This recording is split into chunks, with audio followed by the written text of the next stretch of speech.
In this video, I'm going to give you an introduction to the cast diagram, and basically what it helps us to find out is what the sign of sine, cos, or tan will be in a given quadrant. And so the cast diagram goes C-A-S-T, or I prefer to think of it, even though ironically it's the cast diagram, is starting at A because that's the first quadrant. So all students to Clifton. And so whatever riddle you use, it helps you to know in the S quadrant, that's where sine is positive, but the other two would be negative. If I happen to find myself in this quadrant 4, where it belongs to C, then that's where cos is positive, so the other two things would be negative. And so we'll look at a whole bunch of examples of that. So if it's cos 200, so that's about here, then you'd say cos in this quadrant doesn't belong to it, so it's negative, and you're always saying how far back to the nearest x, or forward to nearest x. So how far is 200 from 180? It's 20. What is tan 280? That's about here. You're tempted to take it back to 270, but you say tan. What's tan in the cos quadrant? It's negative. And how far is 280 away from the nearest x-axis, which will be 80. What's sine 150? That's about here. Sine in the sine quadrant, it belongs to him, so it's positive. And how far is 150 back to the nearest x? It's just 30 degrees.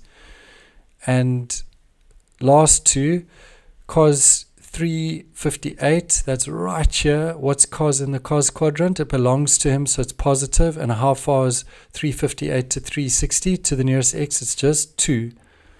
Last one, what is tan 170? That's also about here. Tan in this sine quadrant, it's negative because it doesn't belong to him.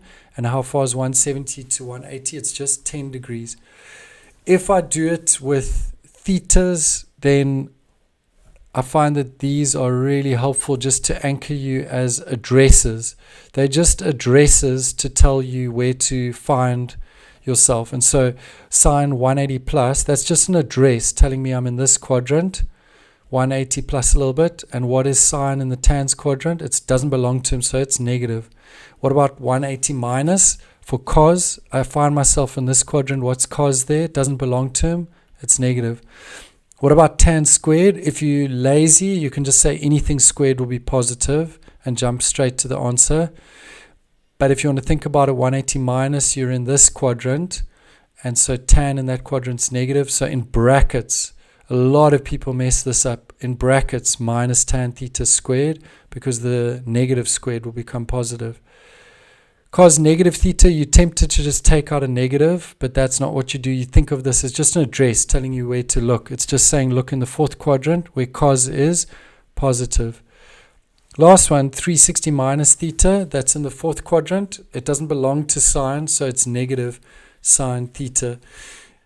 As trickier questions, if you ever get an angle that's way too big, bigger than 360, just minus 360 to fix it. So you get to a question and they give you this and you're wondering what on earth is going on. Just minus 360 from there, and then you fixed it up, and now you can look, oh, what quadrant's that? That's here, in the third quadrant, and it doesn't belong to cos, so it will just be negative cos theta. Similarly, if you see an angle less than 0, so if there's a minus in the angle itself, just add 360 and you probably would have fixed it up. If there's an angle on the axes, but there's no theta involved, so it's just asking what is cos 180, then if there's no theta and it's on one of these axes, just punch this in your calculator. It will always give you an exact answer of probably 1, 0, or minus 1. And then if you see angles of 90s or 270s, they're just co-ratios. Don't freak out. The sign just changes to cos and vice versa. And so let me do an example. So if I see 90 plus, just think where's 90 plus a little bit more? It's somewhere here. And what is sine in the sine quadrant? It's positive. And then I've highlighted it in my question paper to remind me that these are co-ratios, and co-ratios change from sine to cos. This one's probably one of the trickier ones. cos 90 plus theta. 90 plus a little bit has taken me here. What is cos in the sine quadrant? It's negative.